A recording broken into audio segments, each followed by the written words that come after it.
So what if I lied about the frequency of these videos? I'm here now, a month late. I haven't been doing one per book, but hey, I'm 4 books in at this point. So let's get down to brass tacks. Sorcerer's Stone. I knew most of what was going to happen because I had seen the film. Forgotten some important details here and there, but hey, basically knew what I was getting into. Pretty basic setup for the series. Secondly, Chamber of Secrets. A lot more dark and serious, sort of threatening things seem to start happening in this book. I've forgotten a lot of the history of the Chamber and a lot of the things that happened with Hagrid and Tom Riddle and a lot of stuff that goes on in that. Even with Filch, I totally forgot that he was a squib and things like that. So a lot of stuff I sort of didn't remember from Chamber of Secrets, and things seem, like I said, things are getting heavier, things are getting darker. Starting to like the series a lot more right off the bat there. I was really excited, Prisoner of Azkaban, because everyone I know who's really into the series, this is the book for them. This is what they're sold on. That's their favorite book. I had never really seen a proper version of the film. I think even to this day, I've seen like a really dark theater film bootleg back when it was in theaters. So it was already a dark lit film to begin with, and then when you're watching a handy cam ripped copy, you lose a lot of the definition, and then you lose a lot of the detail going on. So almost the entire plot of Azkaban was new to me.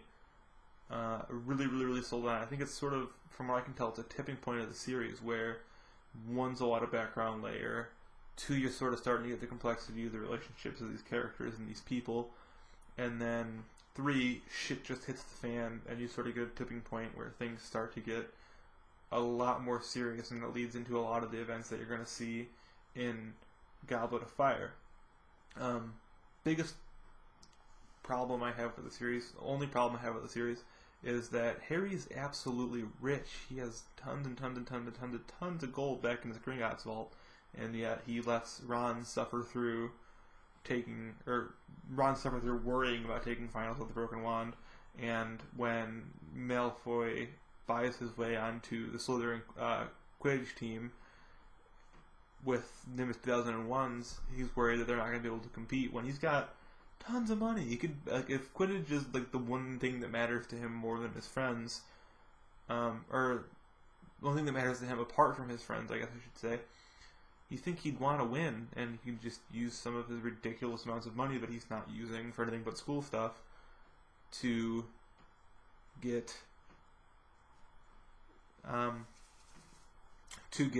brooms. Same with when he goes home every summer. Again, he's got tons of gold. You think he could rent the room above the Leaky Cauldron that he stays in for 2 weeks all the time. The guy's got tons of gold. He doesn't need to go home to the Dursleys' house. But minor little flaws. Other than that, it's been absolutely amazing so far. And now I'm about a quarter of the way into Goblet of Fire, which it seems I have completely forgotten the entire plot. I don't even remember if I've seen the film at this point, because the more I read, the more I go, I don't remember that or that. I knew the concept of the Triwizard Cup, and that's sort of where I am at this point. We've just gotten back to Hogwarts. We've learned of the Triwizard Cup and its age restriction, and everyone's trying to find a way around the magical age restriction, as if the wizards aren't going to notice, wait a minute, you're not 17 yet. The whole World Cup scene was super awesome. I had totally completely forgotten about that. So I'm a big soccer fan, so then learning about the sort of wizard equivalent of the World Cup, the Quidditch World Cup, was super awesome. So being almost halfway through the 4th book, I'm arguably halfway through the series, and like I said, I'm liking sort of the steady build from first book laying the background, 2 getting a little more complex, 3 tipping, and then 4 really just diving into the overarching conflict.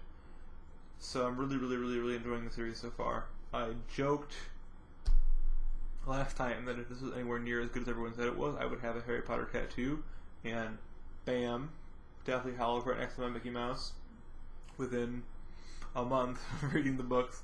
I always like the films, so on top of liking it, I was reading Goblet of Fire at work the other day, and the morning shift manager had asked if I'd ever been to the Wizarding World in Orlando, and I haven't, but he was just ranting and raving about how him and his wife go twice a year since it opened, and I'm already going to be in Orlando this summer, so I'm probably going to have to break off what I'm doing and go pay a trip down there and blow a lot more money than I plan on blowing on merchandise and memorabilia and pumpkin juice. I gotta get pumpkin juice. I can't not go and not get pumpkin juice. That's ridiculous.